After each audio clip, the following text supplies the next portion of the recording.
So my original idea was to get my thoughts on the new legacy reveals, but come on.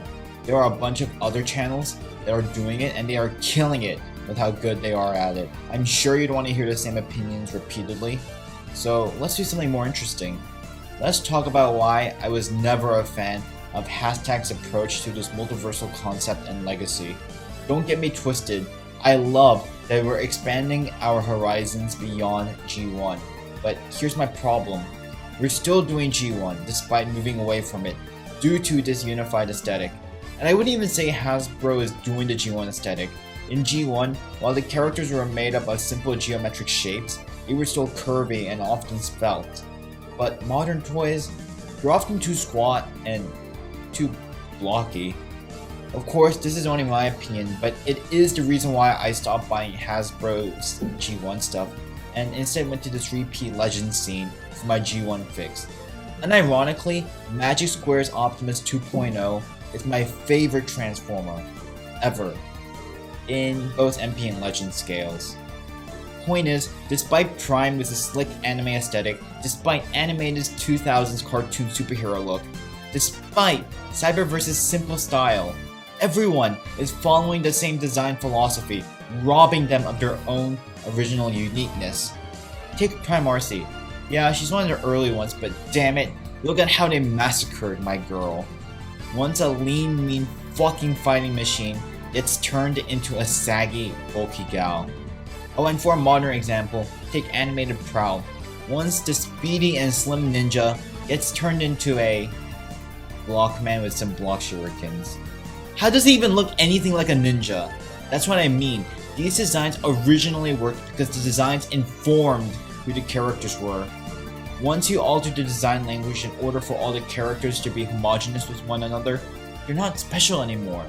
And let's talk about when they do try to keep some of the characters' original design elements while mixing it with the current aesthetic. It creates a weird dichotomy in style. Take animated Bumblebee. The body is blocky and straight while the head sculpt is curvy and looks as if it was ripped straight from the show. And that's the problem. There's too much of a contrast between the head and the rest of the body, making it seem incohesive as a whole. For another example, take Prime Knockout. His head is so fucking slim and angular that it makes the rest of his body look bloated. The original head only works with the original design because the rest of the body is also slim and angular. He's not supposed to have G1 Jazz's roundness for the rest of his body. That creates too much of an aesthetic clash. Again, the same logic applies with Shadow Striker, and I'm just impressed we have this dumpy ass chunky monkey car for the inevitable Sideburn retool due to this need for all the figures to match. But it's only fair to talk about when this approach does work. Sometimes, yeah, it does create awesome figures. Take the Unicron Trilogy stuff. All of them just look fucking fantastic, and they're still able to retain their uniqueness from their respective shows. In the Prime Dreadwing Skyquake mold, man, that is such a good look for the character. But consider this, these figures only work in this style because their original look was already in this style in the first place. Let me explain. The Unicron Trilogy aesthetic is chunk, making these new figures accurate to the source material even more than the original counterparts, because while still chunky, the new aesthetic has nothing in the chunk factor compared to the original series. And Skyquake and Dreadwing were originally some big ass blocky boys, so turning them even more blockish and square works. As you can see, the only time this strategy does work is when the source material already follows this modern aesthetic. Since I already explained my rationale for why I dislike this approach, let's speculate why Hasbro is taking this approach. My best guess is that they still want to play it safe, as this style has worked for them for the past 5 or so years. And look, I get it, it sells. I should be happy they're at least doing something not G1. And it does allow for those who are unaware of the more different looks in the franchise to be exposed to these looks in a more controlled way. Or maybe it will be in the hope that they get interested in and binge that series. But to counter this argument, I still honestly believe that these figures would sell just as well had they retained their original looks. You gotta remember, the animated and Prime fans are already grown up with their own disposable income, just like your G1 crowd. Fans Hobby, a third-party company, is making big bucks off of not doing G1, which yeah, is shocking. And what happens when those who get enticed by these figures start getting into those shows? They'll demand figures that look more accurate to the source material, just adding to the group of fans unhappy with this new approach. Another reason why Hasbro may be implementing this strategy is because we already have the original figures. It's not as if these shows were created in a vacuum. They were, after all, made to sell toys. And it's also a counter argument that those who support this approach are taking. If you really want the original look at the character, just get the original toy, they say. Bitch, if we're really playing that game, why do you want new toys of anything? After all, the original exists. Look, Animated's a great toy line and all, but I seriously don't want to be stuck with figures with 30-degree elbow and knees, as well as action gimmicks that hamper the toys.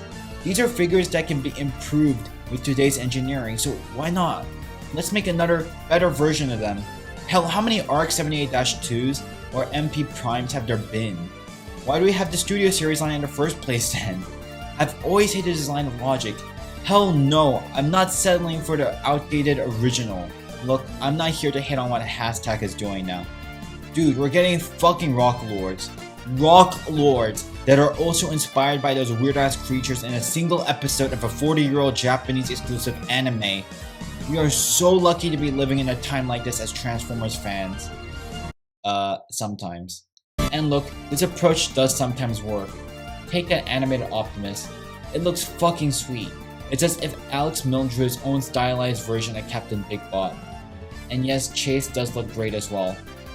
But the Smashes are really outnumbered by the number of passes in my opinion, and it wouldn't be impossible for Hasbro to allow for different aesthetics in the same toy line. Thrilling 30 was amazing because of how many different styles it allowed for. We got blocky G1 dudes with slick fembots in the same line for crying out loud. But if you like this current approach, more power to you. Personally, I just wish we could see some of our old faves with what made them special in the first place again, just updated with today's technology. Like Missing Link Optimus. He doesn't need to be G1 Cartoon Prime. He's G1 Toy Prime but with modern articulation. It just makes me wish Legacy followed that design philosophy. Whether you agree or disagree with me, let's have a conversation in the comments below. With all that said, thank you so much for the time you've graciously given to me. Remember to subscribe if you liked this video. Like this video too. It lets me know what you guys want to see from me and this channel. Give me a follow on my Insta too to see teases for future projects and videos. And I'm live on Twitter too. Want to see some of my shitty opinions? Then hit that follow button there as well. All links will be in the description below.